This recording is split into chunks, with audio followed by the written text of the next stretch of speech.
Here we are again, Rob and Aldo. Today I'm actually asking Aldo what his progression as an artist was.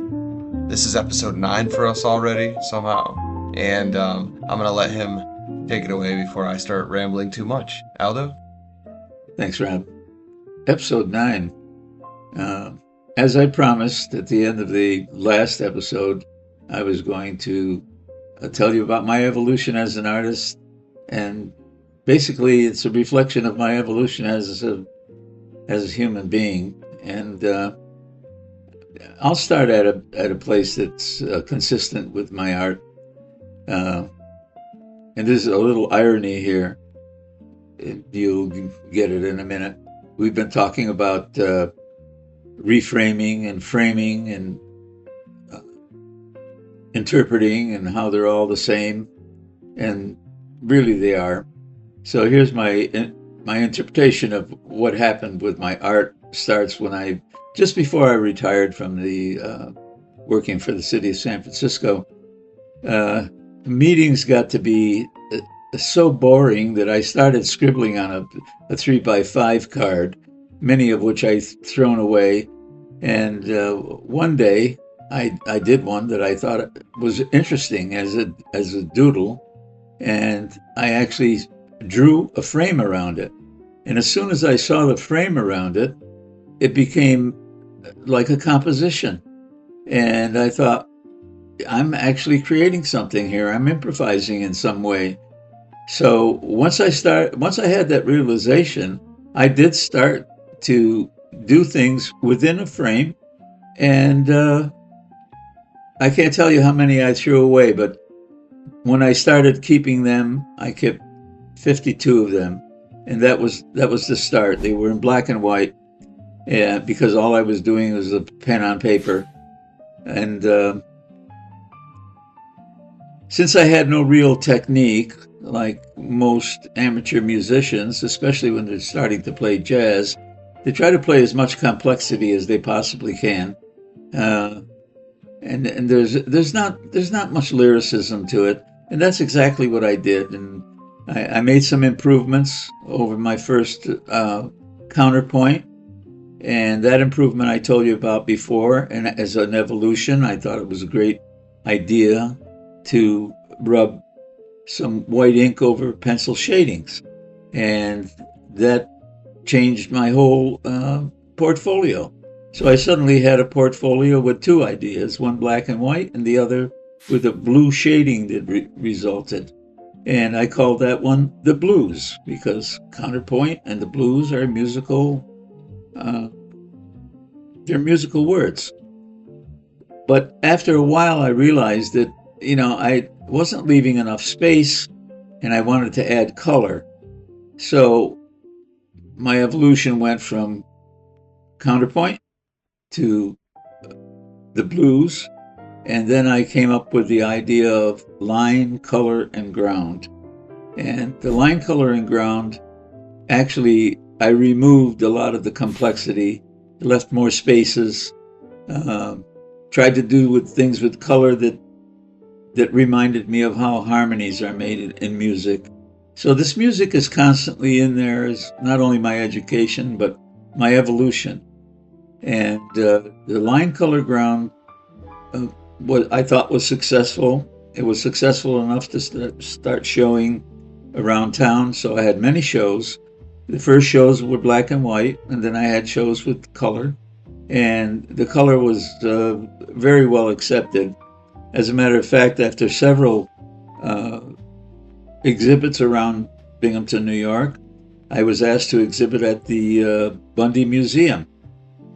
The Bundy Museum, I need to tell you about that, because that's part of my evolution.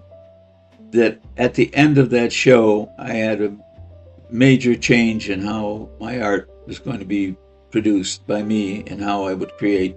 I didn't quite know what it was, but right now, this is a surprise. I'm going to read something about my evolution after Bundy Museum, and that's going to be a recording of an interview I had. But let me say something about evolving Evolving is when someone moves, it's a movement. Evolution is a movement. You go from one aspect of your life, aspect of your art, aspect of your work, into another. And in between that movement, something is happening. We don't always know what it is, and we can see it in hindsight. So this show at the Bundy Museum was first interviewed before the show by a person named Jenna, and this is my pre-Radix art series. So here we go. That was a fun-filled interview announcing a month-long exhibit of my compositions. My show contained 13 new works and 18 previously exhibited compositions. The opening night was well attended by many familiar faces from previous local exhibits, eager to see the new compositions. However, the very next day the exhibit was shut down by the pandemic. Unfortunately, the planned video portions of the show never took place. Fortunately, all of the compositions are still viewable, including quoted images that can be explored on my art site, Aldo, improvisationalart.com. Now, the Bundy Museum of History and Art is well known in this region of upstate New York and to the Binghamton University community. Its history is rooted in the beginnings and further growth of international business machines. IBM is a prestigious and well attended, to say the least. I had hoped to communicate to my Binghamton University colleagues and fellow artists this newest phase of my creative efforts. For a while, I felt utterly disappointed and uninspired, but not for long. The Radix series, which is my final series, emerged from an unexpected, more energetic, deeper place, resulting in 23 new works. I call that place the Radix, and thereby Radix art series came into meaning. The meaning of Radix is that it's a root, it's a source, it's a foundation. In this way, it's really tapping my soul, what we call our soul, my deepest part of myself that I wanted to create from. That took me a while to do, and now, in retrospect, I think it would be nice to hear that interview and some of my thoughts that were the kernel of my newest exposition, which was the Radix Art Series. Well, this is Jana Rudler at the Bundy Museum of History and Art. Today in our WBDY studio, we'll be speaking with Aldo Borromei, and he's a local fella from the north side of Endicott and going to be exhibiting at the Bundy Museum of History and Art this coming First Friday on March 6th. Welcome. I'm glad to be here. It's good to have you here. So tell us a little bit about your background, pre-art, and some of what formed your personality for art. That's a good question. Covers a lot of bases. When I was very young, I was just a kid. There was a trumpet player in my area. He was my neighbor down the street. His name was Ed Zandy, and he was with the big bands. And the first time I heard him play, I thought, I want to do that. It was really a big moment in my life. I might have been 10 years old, maybe a little less. So I pursued that with a passion until I achieved quite a high level of play. And I studied in New York. I went on the road with the tail end of big bands. And then I started playing jazz when I came back to town here. And that really changed. It changed my whole life, really, the creativity of it. There's something about playing jazz that a lot of people don't realize what it really is, but that's what it is. It's spontaneous creativity, just right off the top of your head, although that's not as easy as it seems. Mm-hmm. So I worked around the Binghamton here with a lot of small groups. They no longer exist as they did then. But even when I was studying as a classical trumpet player, I worked here with the symphony and with the opera at that time. Your music, this makes me think of something because you've described your art as improvisational art. That's why. And does that stem from improvisational music? I mean, because jazz is largely, at times, improv, correct? Well, several things to be recognized. There's the intonality of the piece that you're playing. There's the development. I mean, you can't start at your full speed, so to speak, and so you have to develop it. And it's all improvisational, and it should have some continuity. And we're working toward building to a point. In art, in all art, it's this: you start small and you gradually crescendo to something. That crescendo could be visual as well, and then it's resolution. It's tension resolution. So that's one of the things about art that I missed after I stopped playing. Right. Also, people around this town know me as a hairstylist. I know. I think you have cut my mother's hair before. Not your mother, your father, maybe. So you didn't do styling? No, I started in town here as a men's hairstylist, and okay. I called myself that because I fashioned what I did after Jay Sebring, who's his name is known because of his involvement with the Tate LaBianca murders. But he was a young guy, and he worked by appointment, which I did. And at that time, it wasn't fashionable at all. And I worked with razor cutting and European shear and comb. So it was really very creative because there are also rules to cutting hair. So I freed a lot of young men of the greasy kid stuff. So I kind of made a mark in hair cutting here. Right. And my life kept changing for a variety of reasons. I finally went back to school. But before I went back to school, I got interested in the human potential movement. And I lived in New York, and I did some work that it's not known around here, but it's called body work. It's an intense form of emotional release. And I went to school for that in California for about 2 years, 2.5 years. And then I had a studio in New York. And I worked with psychologists who sent me their people to work into getting in their emotions. That was very creative too, but in a totally different way. It's hard to explain because it's an experiential thing. So when I went back to school, I went to SUNY. I got a master's there in social science, and through the School of Education and Human Development. That's and right. and you focused a little on experiential learning.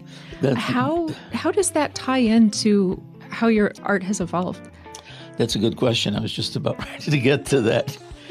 Okay, so experiential learning is usually, it's called the School of Hard Knocks. Oh, is that what that is? Learning by doing. Yeah. But it's been looked at very seriously by scientists. You need to experience something to learn it. Sure. That's the whole idea behind experiential learning. It's right in the word, experiential. Right. But basically, all education is experiential, and that's the clue to how I get into how I feel about my art. Because basically, I feel that any expression is also an experience, and vice versa. This is just a notion. I have no way of proving this. Psychologists and philosophers have talked about it for years. But when somebody expresses something as an organism, you can express tears. And when they're expressed, they're tears. It's sadness. But there are also mild types of sadness. They're just, like the blues in music. Let's take the feeling of anger. It goes everywhere from mild annoyance to murderous rage. Right. Okay? So there are degrees of it.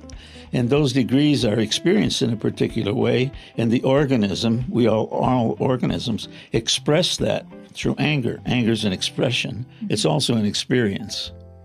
So to get it down to the most minimal and almost not noticeable degree of it is a little feeling that we can get from a word, a semantic reaction to a word.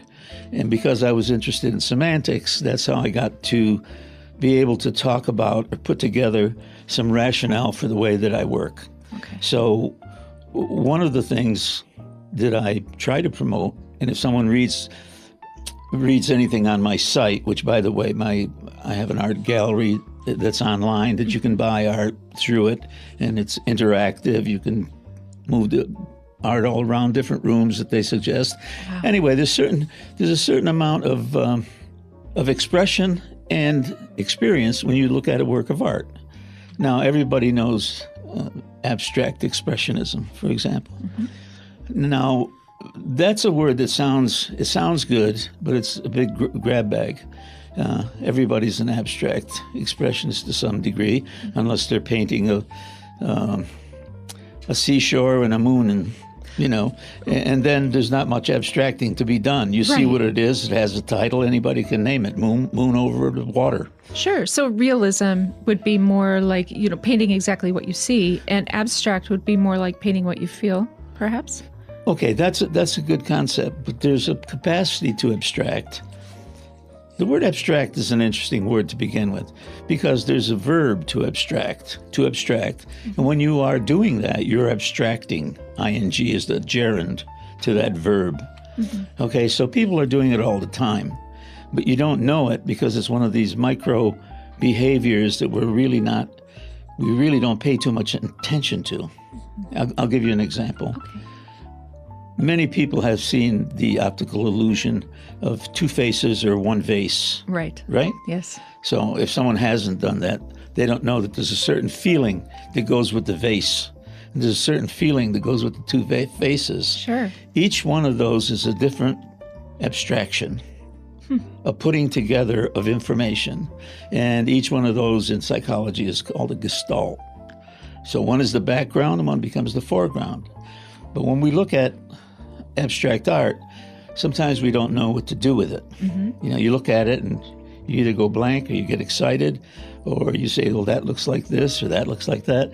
But this capacity to hover over a painting or anything and imagine what it reminds you of, or you try to put together, make meaning out of it, this abstracting capacity is how we make meaning. Oh, yeah. Okay, so this is a definition. However, meaning making, you can't find it in a dictionary. Right. In dictionary, you find the definition of a word, but meanings are found in people. We make meanings of things as we see them, and they change. This is happening on such a level that it's just natural to human existence. So when I was in the human potential movement, I started to learn more on what it means to be human. One doesn't need to be sick to get better. One doesn't need to be out of sorts or not functioning to improve their life as a human being, to be more kind, to be more whatever. Okay, so this emotional thing is what I'm concerned with. But it's not mine. It's not just my emotion. I'm concerned about the observer. It's like really, I want the observer to get the feeling of improvising or abstracting from my work what they can for themselves. So it sounds like it's almost more important to you for somebody to derive their own meaning from your work rather than you imposing a meaning on that work that they should try to discern. You may have your own reason and motivation behind painting a certain work, but that's not necessarily what you want people to see in it. That's exactly right, and I'm glad you got that, because that's like sometimes people want to know, what does the artist think? What does he really mean? Right. Well, I'm not really sure what I mean, because as I keep looking at my own work, I'm abstracting it in a different way. I'm a different person day to day. And what the art should do is be there for you to find out more about yourself. It's more emotional, really, than intellectual. Yeah, emotional covers it. This is wonderful because it sounds kind of heavy, what you're saying, but really what it comes down to is letting people know that when they look at a piece of abstract art, it's not up to them to figure out what it's about to the artist or what the artist was trying to say through it. It should be purely a pleasurable experience of looking at a piece of art and letting it guide you.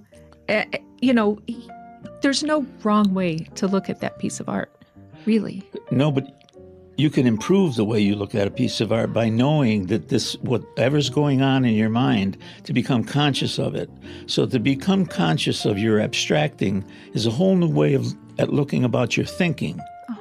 Okay? So there's more to this game with me than just putting down my expression. My expression is one thing, and it might be abstract, but it's also experiential. That's why I call my work abstract experientialism.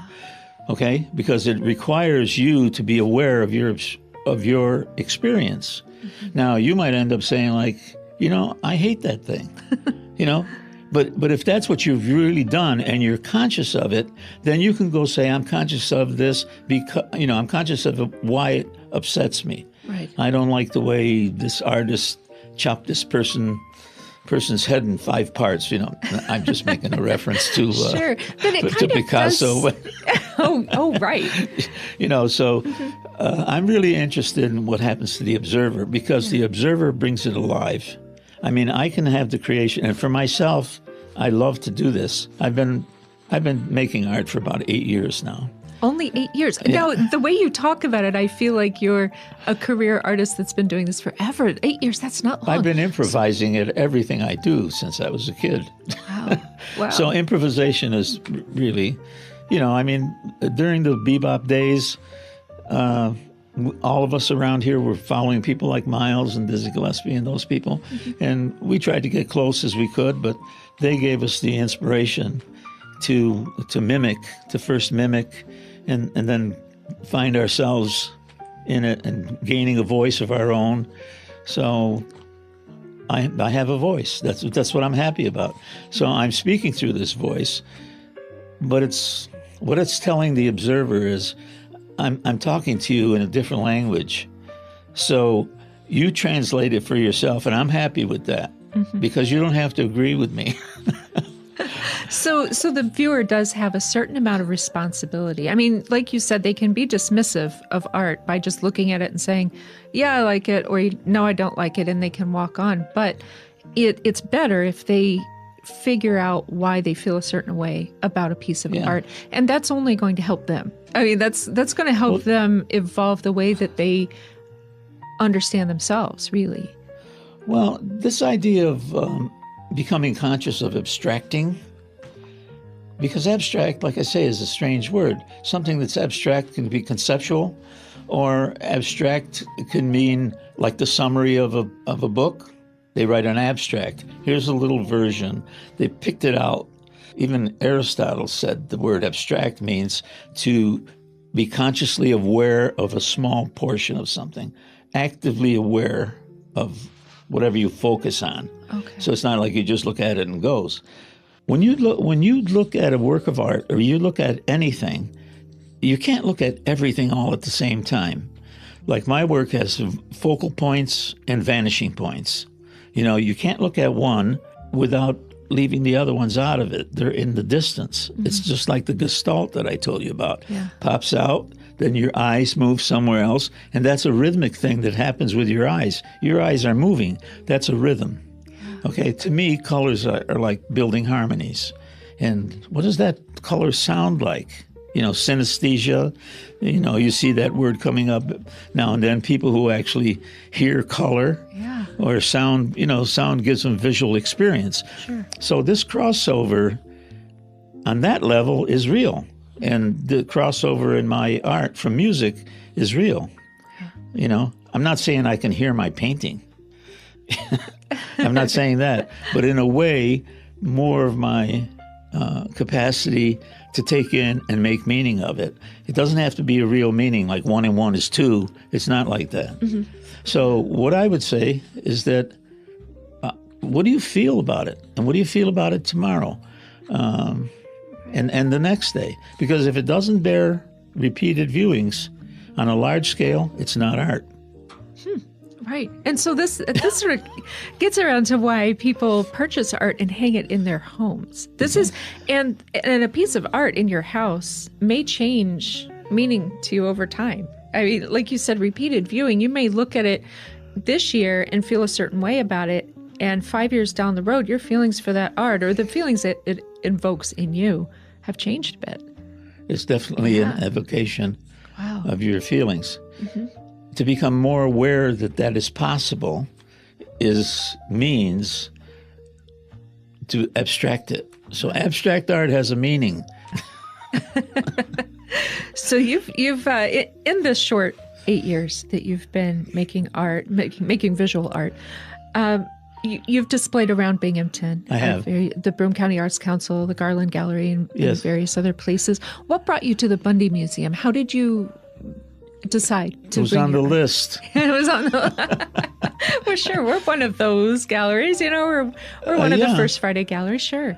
Now, what I've done to make my art more get it exposed is I have this online gallery.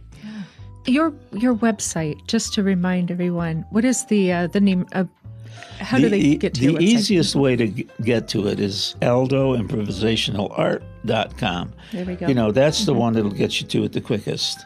Okay. So your exhibit is opening this First Friday, Yes. March 6th, from 6 to 9 p.m. at the Bundy Museum in our main gallery.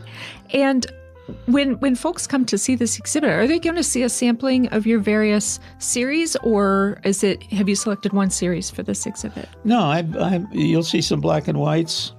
You'll see some one-color productions, and I'll have a lot of full color. There'll be quite a bit there. Some of my random grid. Out of 13, I'll have 8 there, and they're 38 by 48. Those are not square. Oh, wow. Yeah. Those are good sized pieces. They're good size. Yeah, you pieces, can kind of lose yourself in those for a little while. Yeah, there's that. So I'll have there'll be enough to see, and I'll answer any questions anybody has to ask. But I'm kind of those are the things one needs to know about me. That one of my premises and guides my work is that experience and expression are synonymous. I don't claim to be talking about art appreciation in that sense, Right. in the orthodox way. Mm-hmm. So some of what I'm saying is a little bit unorthodox because it comes from general semantics, which is it's a discipline that teaches you to look at words and where they came from and what they really mean and what meanings have been made that could be false, because general semantics is a really big subject. Yeah. There's certain words that we really don't know what they mean. And True. when I was into it and I was on my soapbox about it, I used to say, well, what does the word mind mean? Right. Have you ever seen a mind? No, maybe you don't have one. Interesting. Yeah, it's not the same as brain. I mean, brain and mind are two different things. And Not everybody will agree with you. Interesting. Imagine that. Wow. So, I mean, even what we're doing now, as I speak to you, you must use your resource, which is entire person, to put together whatever you did. In fact, I go as far as to say that this idea of knowing that you abstract is knowing how you learn. It's basic to learning. So, I mean, there are philosophers and psychologists talking about this all the time. Sure. In very big ways. There's an enormous amount of books. But I try to apply it in the most simple way. And you can't really get too simple because it has an element of not only seriousness, but complexity that needs to be experienced. So that's what I'm saying. Watch yourself when you're looking at things. What do you see? What's really in the background? We miss so much because we have to do this. Yeah. So, so you have to miss something in order to get something, Yeah. and one keeps doing that. Well, and that's this true, is yeah. basically why people are interested generally in novelty. Give me something that's novel. Give me something new that I want to abstract. Sure. So yeah, I'll be here with my abstract experientialism. Wonderful. We are looking forward to it. Yeah. Wow. I am too. Wow. Well, thank you so much for being here today, Aldo. This has been a pleasure. Yeah, it's been a lot of fun for me too. Well, anytime you want to talk, we'd be happy to have you back. Okay, thank you so much. Thank you. Hope you enjoyed that interview. We did have a good time talking about my art, and Jenna Rudner was probably the greatest interviewer that I've ever talked with, and she was a great help. I just want to add at the end here that I'm adding two more pages that will have to be read. It's about abstract experientialism and something about the jazz that I played in those days, but I'm going to read the first one. Abstract experientialism defines a realm of thoroughly improvised images based solely on the expressional experience of performing the American music known as jazz and its ongoing evolution. The bebop of the late 1950s through the early 1980s, in particular, exemplify the harmonic and lyrical sophistication of those notable musical times. Abstract experientialism also describes the evolution of the art I make and the writing that accompanies it. In fact, the dual endeavors of viewing my improvised images and of completing expressional protocols do activate the human capacity to make personal meaning of non-representational art. I now refer to this nascent emerging discipline as expressional learning methods.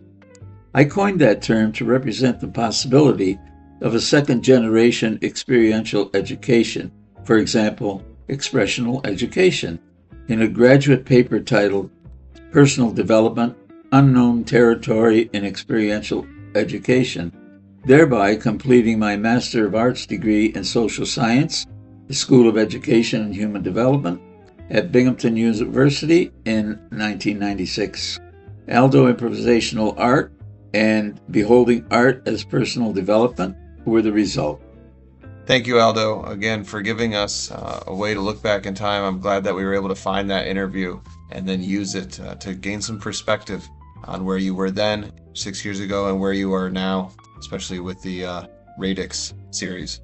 Always a pleasure. Be sure to subscribe, and we have everything that was written and documented here within this video will be available on the website, as well as, of course, all of Aldo's art at aldoimprovisationalart.com. Take care.